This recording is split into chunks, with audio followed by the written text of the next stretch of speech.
creación. Microsoft Access le permite crear tablas en las vistas de diseño y hoja de datos o mediante el asistente para tablas. En este tema aprenderá a crear una tabla en la vista diseño. En la vista diseño puede especificar las propiedades de los campos de la tabla, así como definir una clave principal para uno o varios campos.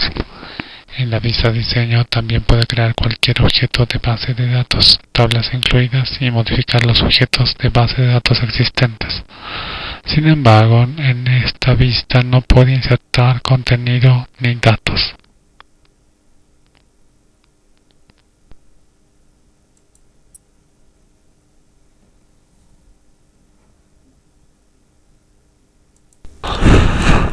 En la vista diseño se pueden crear cualquier objeto de la base de datos. También se pueden modificar los objetos existentes. Sin embargo, en esta vista no se puede insertar ni modificar datos, pero ahora lo haremos. Ahora observaremos los distintos campos de nuestra tabla clientes. Para eso hacemos un clic derecho sobre una de las tablas. En este caso escogeremos la tabla clientes. Hacemos clic derecho, vamos a la vista diseño. En este cuadro observamos los distintos campos que posee nuestra tabla, como ser el ID cliente, el nombre de la compañía, nombre de contacto, apellido de contacto y los diferentes campos que están dentro de nuestra tabla. Al crear una tabla se especificará un nombre clave. Un nombre clave que funciona como una especie de código, un código único. Por ejemplo, en nuestra tabla clientes observamos que el ID cliente es nuestro código, que cuando lo guardamos Access lo crea de forma automática.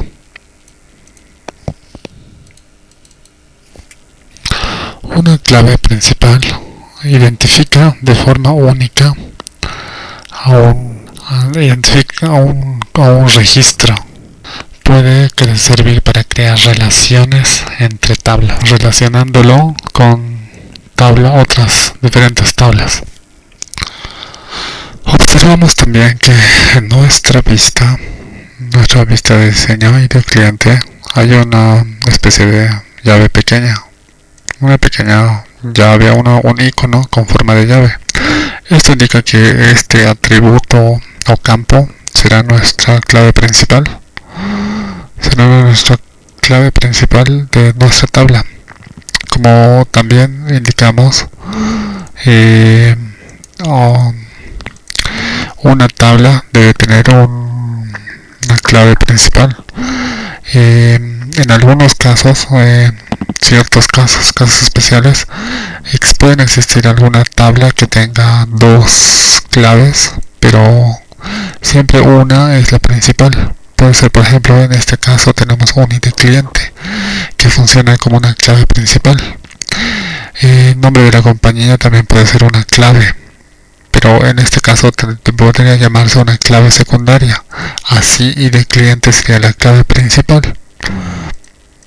También observamos en nuestra barra de herramientas que hay un icono principal, un icono de forma de llave. Este icono nos sirve para registrar a un campo que podría ser un tipo clave, un campo clave. Como dijimos anteriormente, que ID cliente es nuestra clave principal y nombre de compañía puede ser una clave secundaria. Esto es muy útil en grandes bases de datos. ¿Por qué? Porque hace que nuestra clave principal hace que los datos de las diferentes tablas puedan tener ciertas relaciones. Estas relaciones nos sirven para mostrar cierta información de algunas tablas, por ejemplo, combinar diferentes tablas en una interfaz. Porque muchas veces hay interfaces donde pueden usar una tabla 2 tablas, 3 tablas o muchas tablas. En este caso, para relacionar internamente esas tablas es donde utilizamos nuestras claves principal o alguna clave secundaria que puede ser alguno de los otros campos. Eso sería todo por la parte de crear una clave, una tabla que posea una clave principal.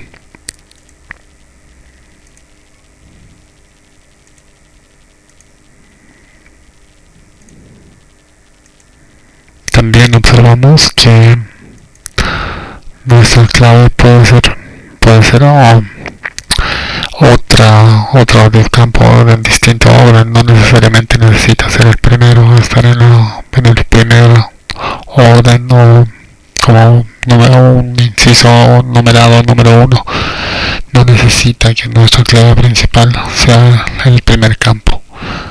Pueden hacer algún otro campo. Eso es todo en esta parte.